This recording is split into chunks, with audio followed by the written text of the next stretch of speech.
সুপ্রিয় দর্শকবৃন্দ, আসসালামু আলাইকুম। কেমন আছেন আপনারা? আশা করি আল্লাহর মতো ভালো আছেন। যদি চ্যানেলটি ভালো লাগে অবশ্যই চ্যানেল সাবস্ক্রাইব করে আমার পাশে থাকবেন। প্রতিদিনের মতো আজকে এক আপুকে আমার চ্যানেল হাজির করেছি। মিডিয়া কী কারণে আসলো সেটা আপনাদেরকে শোনাবো।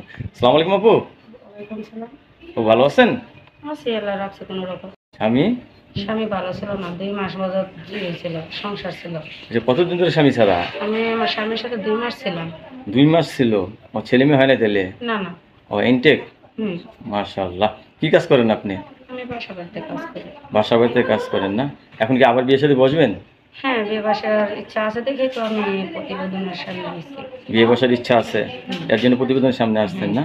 আচ্ছা, এখন কি রকম ছেলে চাচ্ছেন সে বিয়ে বসার জন্য? যেরকম হোক, সে যদি আমাদের শোনে, আমার 5 ওয়াক্ত নামাজ পড়ার তৌফিক দেয়, আমি তার পাশে সারা জীবন কাটতে চাই। তারপর সে শুয়ে সারা জীবন কাটিয়ে দিবেন? হ্যাঁ, অবশ্যই। মাশাআল্লাহ, মাশাআল্লাহ।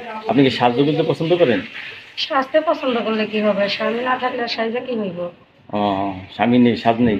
না। স্বামী থাকলে সাজ আসে? হুম। আচ্ছা, কি কাজ করেন আপনি? আমি বাসা বাড়িতে বর্তমানে কাজ ধরছি। বাসা বাড়িতে কাজ করেন না? আচ্ছা, কেউ যদি ভালোবেসে আপনাকে বিয়ে করতে চায়, আপনি রাজি আছেন? হ্যাঁ, রাজি আছি। ফ্যামিলিগতভাবে সমস্যা হবে না তো? না।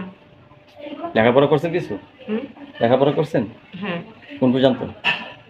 আমি লেখাপড়া। কি 8-9 পড়ছেন? হুম। মাশাআল্লাহ। আচ্ছা, স্কুল জীবনে কোনো সময় প্রেম করছেন? প্রেম করতে কেমনে করতে হয় জানেন? না, আমি একদম করি না। টেম করেন নাই? না। বাগানে কেউ বিয়ের আগে ফুল আচ্ছা, আপনি রান্না বান্না করে স্বামীকে খাওয়াতে পারবেন তো? অবশ্যই পারবো। সবচেয়ে ভালো রান্না করেন কি? হ্যাঁ, সবচেয়ে থেকে ভালো রান্না করতে পারি গরুর গোশ, ইলিশ মাছ। বাবা, তাহলে তো দেখা যায় অতি ধনী লোকের বউ হতে হবে আপনার। হুম। হ্যাঁ? আচ্ছা আপু, আপনার চোখ দুটো কিন্তু হরিণের মতো টানা টানা, দেখছেন কখনো? এই চোখ দিয়ে কখনো কাউকে চোখ টিপে মারছেন? না। সুযোগ হয় নাই? স্বামীর দেবো তো স্বামী নাই, কারে দেবো? হ্যাঁ, স্বামীর ভালোবাসা পেলে আপনি আরো সুন্দর হবেন। হুম। আচ্ছা, দর্শক, আমরা এই আপুর সাথে কথা বললাম। আপুর চোখ দুটোর দিকে আমি একটু নজর দিই। দেখেন চোখ দুটো টানা টানা হরিণের মতো মায়াবী মায়াবী। খুব সুন্দর লাগতেছে আপনাকে। হ্যাঁ।